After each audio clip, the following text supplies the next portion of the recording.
తొందరగా ఆకలి కాకుండా ఉండే ఆహారం. ఏది తింటే అవుతుంది? ఎలాంటివి సార్? జొన్న రొట్టెలు. ఓకే. 3 జొన్న రొట్టెలు తిన్నారనుకో మళ్ళీ 5-6 గంటలు ఆకలే కాదు. ఎందుకు? రాగి ముద్ద తిన్నారనుకో మళ్ళీ 4-5 గంటలు ఆకలే కాదు. అరికలతో ఉప్మా చేసుకున్నారనుకో అరికలతో మీకు 4-5 గంటలు ఆకలే కాదు. ఎందుకు సార్? ఆకలి కాదు ఎందుకంటే చిన్నగా అరుగుతుంది, దాంట్లో ఫైబర్ ఉంటుంది, పీచు పదార్థము. మళ్ళీ కార్బోహైడ్రేట్ అడ్డపడుతుంది, ఫైబర్ అడ్డపడుతుంది, మళ్ళీ కార్బోహైడ్రేట్ వస్తుంది. కరుగుతా మీకు కావాల్సిన ఎనర్జీ ఇస్తూ ఉంటుంది. ఇప్పుడు నాకు అట్లే ఉంది, 5 to 6 grams ఆఫ్ గ్లూకోజ్ వస్తూ ఉంటే నువ్వు యాక్టివ్గా ఎనర్జెటిక్గా ఉంటావు ఫర్ లాంగ్ అవర్స్, నీకు ఆకలి ఉండదు.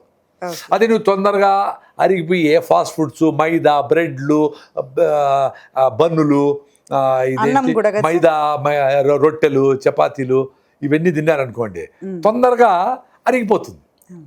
అరిగిపోయి మీకు కావాల్సిన 5-6 గ్రాములు బదులు 250 గ్రాములు గ్లూకోజ్ వచ్చి బ్లడ్లోకి వేస్తుంది. ఆ 250 గ్రాములు ఏం చేసుకోవాలో తెలియక గ్లైకోజన్గా మార్చి లివర్లో మజిల్స్లో ఎత్తి పెడుతుంది.